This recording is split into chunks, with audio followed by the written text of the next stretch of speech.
Hi, I'm here Victoria and welcome back to my Crime and Policing channel. As you can probably tell, if you are viewing this and not just listening to it, it's quite festive at the moment up in the north of England where I live, as it's quickly approaching Christmas. Got my fantastic tree in the background and my Christmas jumper on. You can't really see it, it's got gremlins on it. Yeah, so welcome back to my channel. I hope you're all safe and well. I know it's been a challenging couple of years and this year's been no different. So in today's session, we're going to look at a true case. As always, we're not glamorizing any of the people involved in committing the crimes themselves. We're looking at it purely as a case study.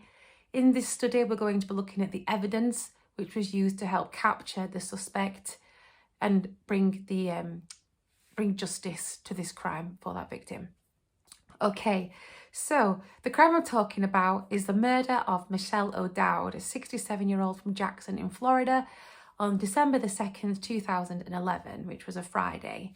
And that, I'm using the date there because we're going to do like a bit of a chronological term of events after that, and I want it to make sense. It was a Friday, the 2nd of December, 2011 in Jacksonville in Florida.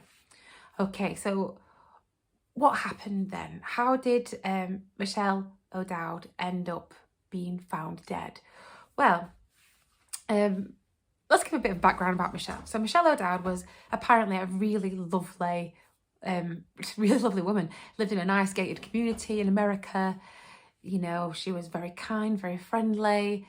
Had affectionate nicknames in her family known as like Mickey O, apparently. Yeah, she was lovely. She got a twin brother called Phil, grandkids, you know, she's ready for the festivities. Apparently she proper loved Christmas as well. It was a favourite time of year, always helping other people decorate the houses and stuff, buying loads of gifts for people. She was like the Christmas spirit, like personified. That was Michele. Michele was very kind, and due to her kindness, she helped other people. It's just what she did, you know. She's a very helpful person. One person in particular was Patty Michelle White, who was 40 at the time. And Patty White was the recent ex-girlfriend of Michele O'Dowd's nephew. So she was a family friend and she'd been with that nephew for like 4 or 5 years. And Michele helped out Patty. She found herself having nowhere to live and she kept getting herself into bits of trouble and could never hold down a job. So, you know, the O'Dowd family and an extended family used to help by giving her little jobs to do for money and stuff like that. She was well trusted by the family, so she was given ATM PIN numbers and stuff, the gated security numbers to get in. She was well trusted to do those errands for people, to go and pick up the shopping with the credit cards and stuff like that. So this is a bit of the background.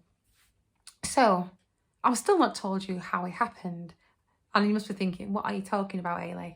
Well, that's because I'm building the picture behind it. So we know we've got this very family-orientated lady. She's very helpful. She helps out family members. And there's one family member, distant family member in particular, who's been helping out a lot. Now then, it was on the Friday, on the 2nd of December, that Phil, Michelle's brother, Phil Axt, was a bit concerned about his twin sister because she'd not turned up for work, which is completely unlike Michele. So he went to her house to check on her to see if she was all right. And when he got there, he couldn't see her, but what he did see was the house had been completely turned over. And when you say turned over up north, you mean it's been like kind of ransacked. So it's been trashed basically, as if a burglary's taken place. So there's crap everywhere, stuff's all over the place, presents everywhere. And he's like instantly thinking, this is not good, something bad has happened. And that's when he spots a foot under the tree. Now then, he spots the foot of his sister, and the rest of his sister, the body of Michele, is covered in presents, Christmas presents for the kids, no less, right? And she got like a terry towel on her face, and she was clearly dead. So we called the authorities, and they confirmed that she'd died through strangulation and blunt force trauma. So she'd been quite a violent end that she'd met there. And like I said, she'd been covered up with the presents under the tree. It's just sick, right? Well, scratching their heads, didn't know what to do. And the night before, she'd spoken to a family member and hadn't mentioned that she wasn't by herself at the time because she did live alone generally. What they did also find, apart from, you know, Michele herself in the scene, was that a bank card had been stolen. Okay? And on that very day, They trace the bank transactions, and this is our evidence here that leads to our arrest. The card had been used, and debit card had been used in 2 different ATM machines and had withdrawn £500 from each machine. Okay, it's a lot of money to take out, isn't it? Especially if you're dead.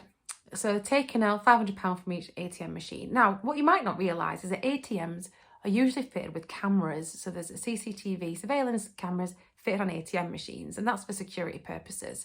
And that ATM, those ATMs, their security cameras picked up a person who was positively identified by the family as Patty Michele White. The person who Michele had taken in, had looked after, had helped out all those years, was the person who'd been withdrawing the money. Right, sus, right? So, obviously the police think, right, we need to go and find Patty Michele White. And Saturday, the day after the crimes had taken place, so it's quite a quick turnaround in terms of investigation, they pull her over, and her mum's driving a car, and Patty Michele White's in the car. They pull him over, take her in for questioning, where she subsequently confesses to the crime. So she confesses to the robbery and the murder of Michele O'Dowd, in which she gets 45 years in prison for. It was a second-degree murder she was charged with in the end. So that's what happened, and that's a first Christmas crime of this little series. So yeah, if we're looking at the evidence, then we've got the confession evidence from Patty Michele White herself in interview. We've got the camera footage from the ATMs and the withdrawal transactions, linking her on the day to being where Michele was. So yeah, that's the evidence we've got there. And she was positively identified by the family members. So there you go. That's an interesting snippet for you today. I hope you've enjoyed that. Have a happy holiday, stay safe, and please don't commit any crimes. Thank you.